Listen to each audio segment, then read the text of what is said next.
ओम श्री गुरुवे नमः। चैतन्यं शाश्वतं शान्तं व्योमातीतं निरञ्जनं नादबिन्दुकलातीतं तस्मै श्री गुरुवे नमः। ओम शान्तिः शान्तिः शान्तिः। प्रणाम भवन। मांडुक्य कारिका प्रवचन वैतथ्य प्रकरण स्वामी श्री अखंडानंद सरस्वती जी महाराज का दिव्य ग्रंथ, जिसमें भगवान हमारा पेज नंबर चलेगा आज 416 और अध्याय चल रहा है परमार्थ क्या है, उपसंहार। और उसमें जो है स्वामी जी बता रहे थे धर्म की दृष्टि के बारे में बात हो रही थी। और उसी के तहत जो लोग ऐसे हैं, बहुत सारे लोग जो सारी बात को मतलब ईश्वर पे टाल देते हैं कि जो अच्छा करवाया वो भी ईश्वर ने और जो बुरा करवाया वो भी ईश्वर ने। तो स्वामी जी उस बात का खंडन कर रहे थे कि ये जो है ये सब अंतःकरण का खेल है, ना कि ईश्वर करवा रहा है। आगे लेते हुए सत्संग को भगवान की, जैसे स्वामी जी ने बताया था यहाँ पे कि अंतःकरण में जैसी वासना होती है, गुस्से की वासना है तो गुस्सा आवेगा, काम की वासना है तो काम जगेगा, लोभ की वासना है तो लोभ जगेगा। तो इससे काम नहीं चलता कि ईश्वर का नाम ले लिया जाए। उस वासना के निवारण के लिए जानबूझकर प्रयत्न पूर्वक शास्त्रानुसार आचरण करना पड़ता है। उसका उपाय बताया स्वामी जी ने कि कैसे वासना के निवारण के लिए क्या करना चाहिए। जानबूझकर प्रयत्न पूर्वक और शास्त्र के अनुसार आचरण करना है।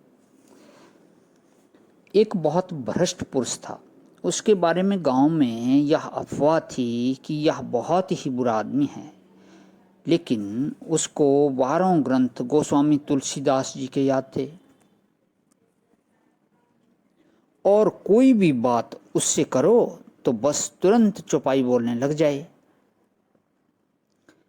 चौपाई में क्या बोलते थे कि उमा दारू जो जोशित की नाई, सभी ही नचावत राम गोसाई। ऐसे बात नहीं बनती है। अपने धर्मानुष्ठान में निष्ठा होनी चाहिए और शास्त्र की रीति से होनी चाहिए। यह कहो कि हम पृथ्वी, जल या अग्नि, वायु का विचार करके धर्म निष्ठा बनावेंगे अथवा प्रकृति, ईश्वर का विचार करके बनावेंगे, सो ऐसे धर्म निष्ठा नहीं बनती। जैसे कानून को मानने में प्रजा बाध्य होती है, वैसे शास्त्रीय अनुशासन से ही धर्म अधर्म आदि बनता है, सात्विक दृष्टि से नहीं बनता। हमारा यह बिल्कुल उद्घोष है कि तत्व दृष्टि से, ब्रह्म दृष्टि से, आत्म दृष्टि से न समाधि विक्षेप की कोई कीमत है और न लोकांतर की कोई कीमत है और न उसमें चतुर्भुज आकार और द्विभुज आकार की कोई कीमत है। यह शास्त्रीय दृष्टि से तुम जो उपासना करते हो उसमें धर्म बुद्धि करके उससे उसमें कीमत आती है। वह भी यदि शास्त्र के विपरीत हो तो फलप्रद नहीं होती। तो कहने का मतलब यह है कि इस बात को तत्व दृष्टि ईश्वर पर भी नहीं छोड़ती, अज्ञान पर नहीं छोड़ती, अच्छा ज्ञान के साथ भी इसको नहीं जोड़ती। यह जो तत्व है, यहाँ सूर्य की रोशनी और घटपट आदि पदार्थ जो अपनी आँख, कान, नाक आदि अर्थात आदिदेव, अधिभूत और अध्यात्म, दृश्य, दर्शन और दृष्टा, इन तीनों की भिन्नता मिट जाती है। यहाँ ईश्वर, जगत और जीव का भेद मिट जाता है और वह असलियत है। इसलिए भेद व्यवहार की दशा में भी वह ज्यों का त्यों रहता है, चाहे तुम उसको जानो चाहे मत जानो, और मानो चाहे मत मानो, उस पर भाव करो चाहे मत करो।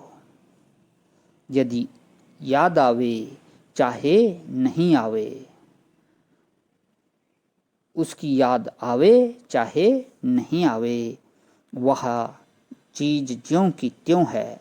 स्मृति से वह बनी रहे और विस्मृति से खो जाए तो सुसुप्ति में सब लोग निरीश्वर हो जाएं, तब सब लोग नरात्मवादी हो जाएं। अतः विस्मृति से भी उसका नाश नहीं होता है। ऐसी एक ठोस वस्तु है यह परमार्थ तत्व। प्रणाम भगवान। आज विराम। ओम शांति शांति शांति।